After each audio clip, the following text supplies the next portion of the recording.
कार्यक्रम के प्रसारण पुण्यार्जक हैं आयोजक एवं निवेदक श्री पार्श्वनाथ दिगंबर जैन मंदिर, सेक्टर 15, सोनीपत, हरियाणा।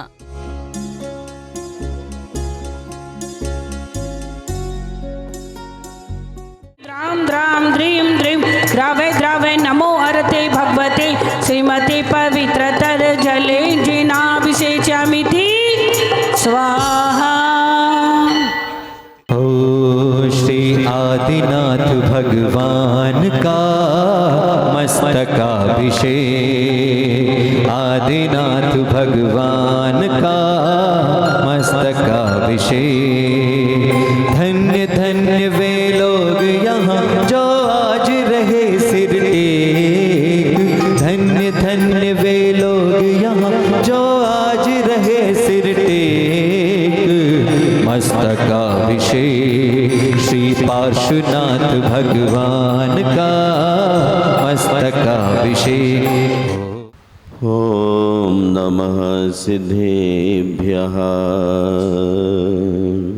श्री वीतरागाय नमो नमः।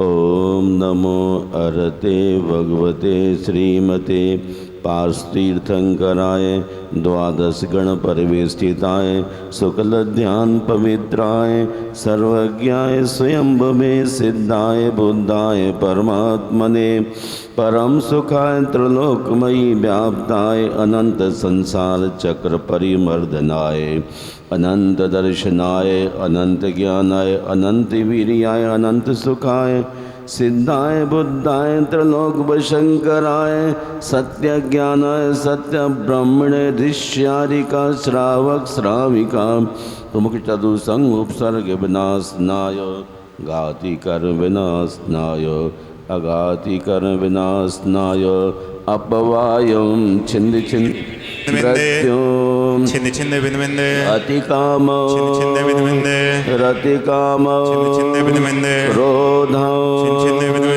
सर्वोपसर्गम सर्वविघ्नम। आकंचन की साधना का पवित्र दिन,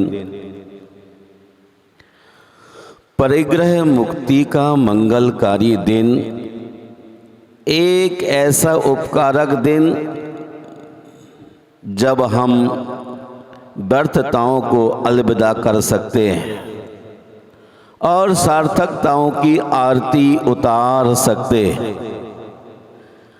आकिंचन होने का अर्थ है स्वयं को अविशिष्ट मानना, तमाम वस्तुओं पर से स्वामित्व खींच लेते हैं, जिन्हें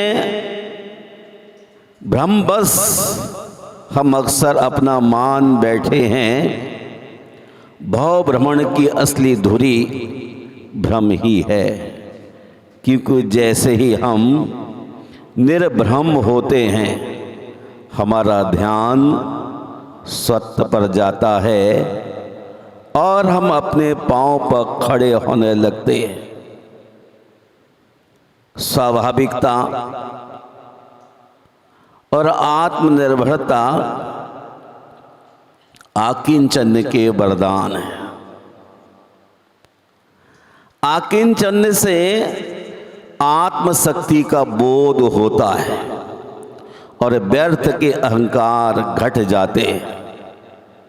शरीर की अकिंचनता समझ में आ जाती है और रूप, शक्ति, ज्ञान, सत्ता आदि के क्षण स्थायी होने का बोध हो जाता है। इससे ऐहिक शक्तियों के मूल्यांकन का अवसर भी मिल जाता है। प्रायः यह देखा गया है कि हम अपनी शक्तियों को गलत नापते हैं। अतिरंजना के कारण आत्मबल उत्तरोत्तर क्षीण होता जाता है। आकिंचन विसर्जना शक्ति का उदय 10 लक्षण महल की इस सीढ़ी पर चढ़कर ही व्रती निरहंकारी, निरभिमानी और निष्कलंकी हो जाता है। आकिंचन दुष्ट संकल्पों के त्याग का हेतु है। महानुभाव, आकिंचन का अर्थ है झील में लहरों का ना उठना। आकिंचन का अर्थ है झील में लहरों का ना उठना, मधुमक्खियों के छत्ते में पत्थर लगने के बावजूद भी ना भिनभिनाना। दर्पण की भांति एकदम स्वच्छ ज्ञानी की तरह निर्भ्रांत स्थिति का होना। ज्ञानी के मन में विचारों की भीड़ नहीं होती, क्योंकि विचारों की भीड़ आकिंचन का लक्षण नहीं है, चित्त की रुग्ण दशा का परिचायक है। जब मन पूर्णतः शुद्ध और स्वच्छ होता है तब विचार शून्य हो जाता है, केवल शेष रहता है कॉमन सेंस, विवेक। ठीक इसके विपरीत जब मन अस्वस्थ होता है तब वह विवेक शून्य हो जाता है, केवल विचारों की ही भीड़ रह जाती है और हम जीते रहते हैं विचारों की भीड़ में, सुबह से सांझ तक, जन्म से मृत्यु तक। इस भीड़ से आज सी मुक्त होना है, संबंध कारक का विच्छेद करना है। अतएव सीधी सही राह चलिए, विचारों का किंचित भी संग्रह ना कीजिए। कोई आदमी वृक्ष की जड़ों को पानी पिलाता जाए और यही भी सोचे कि वृक्ष में पत्ते ना आए, तो कैसे संभव है? पत्तों का जड़ों के साथ गहरा संबंध है।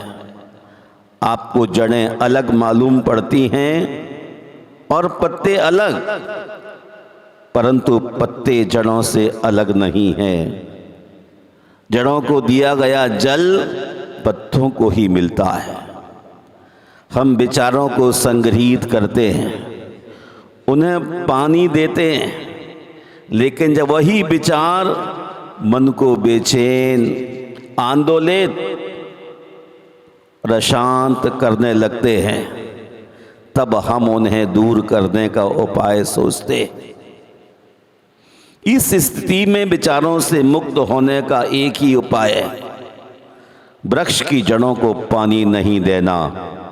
फिर देखिए, वृक्ष के मुरझाने, कुम्हलाने में बहुत देर नहीं लगती। महानुभाव, सम्यक दृष्टि के लिए पर पदार्थ कुछ भी नहीं है, परंतु मिथ्या दृष्टि के लिए पर पदार्थ ही परमात्मा है। सम्यक दृष्टि आकिंचन का समर्थक है, मिथ्या दृष्टि संसार, शरीर, भुवों का प्रबंधक है। जरा ध्यान रखिए, शरीर को सजाने, संवारने और सहारे की आकांक्षा आकिंचन में सबसे बड़ा अवरोध है। पश्चिम में म्लेच्छों ने विचारों को बल दिया है, किंतु भारत क्षेत्र में आर्यों ने आकिंचन आचरण को प्रमुखता प्रदान कर लक्ष्य तक पहुंचाने का पुरुषार्थ किया है। आज 10 धर्मों का सार, उत्तम आकिंचन्य पूरी तरह से उपस्थित है। सो मन विचारों का मंथन, आलोडन कर व्रतानुष्ठान की आंच में ही मलमेल के निष्कासन का वक्त है। शरीर में आत्मबुद्धि का विचार अभिशाप है। महानुभाव, आज हमारे कदम पर्यूषण प्रसाद के उपांत चरण में, जहां पहुंचते ही मूर्छा के विमोचन का दृढ़ संकल्प उभर आता है। अनाशक्ति को रोशनी ने विषमता के संपूर्ण अंधकार को छिन्न भिन्न कर दिया है, जिससे सब अपने अपने स्वभाव में शांत, संतुष्ट और उल्लसित है। आकिंचन में तृण मात्र भी परिग्रह नहीं है। किंचित अपि न विद्यते सा आकिंचन। आकिंचन आत्मा और पर के विचार शक्ति है, इसमें पंच परमेष्टि की भक्ति होती है। और भी आचार्य कहते हैं अनुदिष्ट भोजन आकिंचन है। सन्यासी अपने में रहते हुए पर से बहुत पृथक शरीर के लिए चलाने के लिए यथालभ जो मिल जाता है उसमें जीता है, इसलिए वह आकिंचन है, जहां कुछ भी अटैचमेंट नहीं है। चले आओ जब चाहो दिल में हमारे, चले आओ जब चाहो दिल में हमारे, न दर है न दरबान उजड़ा मकान है। इसीलिए तो आप 24 घंटे साधु के पीछे लगना चाहते हैं, आपका काम सधना चाहिए। साधु का शरीर कैसा भी हो, अगर आपका काम सध गया तो साधु चौथे युग का है। आचार्य भगवान विद्यासागर महाराज साइलेंट रहते थे, 1000 लोग घेरे यहाँ 10,000 मुस्कुराहट पेश करके आपके दिल पर शासन कर लिया। और हम एक बार पारदर्शी बात करें तो आप सोचते हैं बड़ा मुश्किल हो गया। महानुभाव, हमारे जीवन में मौन ही बड़ी चीज है। जो शरीर आदि उपात्य हैं उनमें भी संस्कार का त्याग करने के लिए यह मेरा है। लोग कहते हैं जरा आंख उठा के तो देख लो। जब आंख उठा के देखेंगे तो मोह पैदा हो सकता है। मोह को नष्ट करने के लिए आकिंचन की साधना प्रथम भूमिका है। यूं कहिए जिसका कुछ नहीं है वह आकिंचन्य है। और सहज स्वभाव में अगर हंसी आ गई तो आप समझते हैं कि ये मेरा है, और मेरा होने के कारण और भी चुंबकवत फिर आदमी पीछे लग जाता है। किंतु अकिंचनता की मायने है सकल ग्रंथ त्यागा।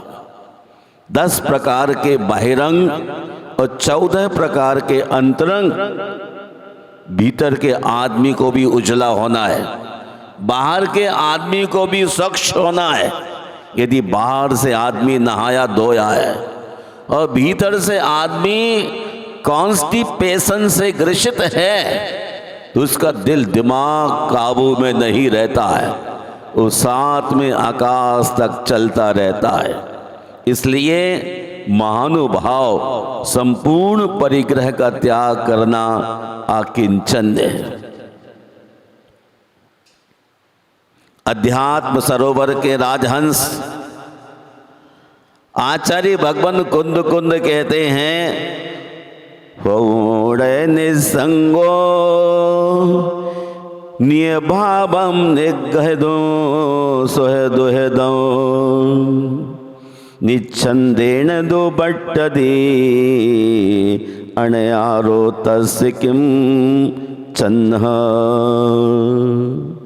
जो सर्व प्रकार के परिग्रहों से रहित होकर सुख दुख को देने वाले कर्म जनित निज भावों को रोककर निर्द्वंदता से आचरण करता है। सर्व परिग्रहों से रहित होकर सुख दुख देने वाले कर्म जनित निज भावों को रोककर निर्द्वंदता के साथ आचरण आकिंचन्य धर्म है। निज भावों को रोककर अपने ही भावों को आपको ही संभालना है। दूसरे आदमी के संभालने से आपके भाव नहीं संभल सकते। हम सोचते हैं कि कोई हमारे लिए हस्तावलंबन देता रहे उम्र भर, तो ऐसा कभी कहीं हुआ नहीं है। गुरुवर पंच महाव्रतों के संस्कार कर देते हैं, 13 प्रकार का चारित्र प्रदान करते हैं, अनंतर वो अपने में खो जाते हैं और शिष्य भी बहिर्जगत से अपनी वापसी ले लेता है।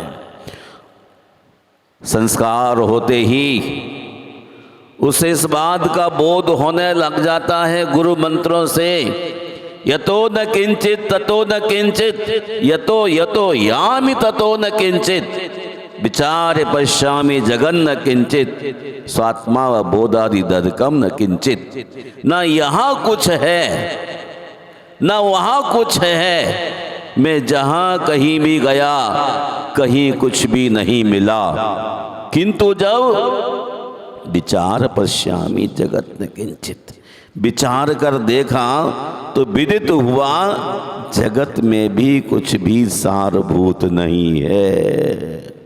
स्वात्मा बोधादधिकम न किंचित, वास्तव में आत्मानुभव से बढ़कर अन्य कुछ भी नहीं है। तब वह 13 प्रकार के चारित्र लेकर के संसार शरीर भोगों से स्टॉप कर स्वात्मानुभव के लिए उद्यत हो जाता है, गुरु के चरणों में बैठ जाता है और अंतर्मुखी हो जाता है। जो भी व्यक्ति अंतर्मुखी होता है वही आकंचन को धारण कर सकता है। त्याग के बाद त्याग के ममत्व को त्यागने का नाम आकिंचन है। उत्तम त्याग में आपने बहिरंग और बहुत सारी चीजों को छोड़ दिया है, लेकिन त्याग के बाद त्याग के ममत्व को आप एक लिस्ट तैयार करते, मैंने आलू छोड़ा, मूली छोड़ी, गाजर छोड़ा, न जाने कितनी बड़ी लिस्ट, और आप दीवार पर चिपका देते हैं और सोचते हैं कि प्रमाण पत्र मुझे मिल जाएगा। लेकिन कहते हैं त्याग के बाद त्याग के ममत्व को त्यागने का नाम, आपने कुछ त्याग किया है, इसके ममत्व को भी छोड़ना है। आपने क्या छोड़ा? आपका था ही क्या?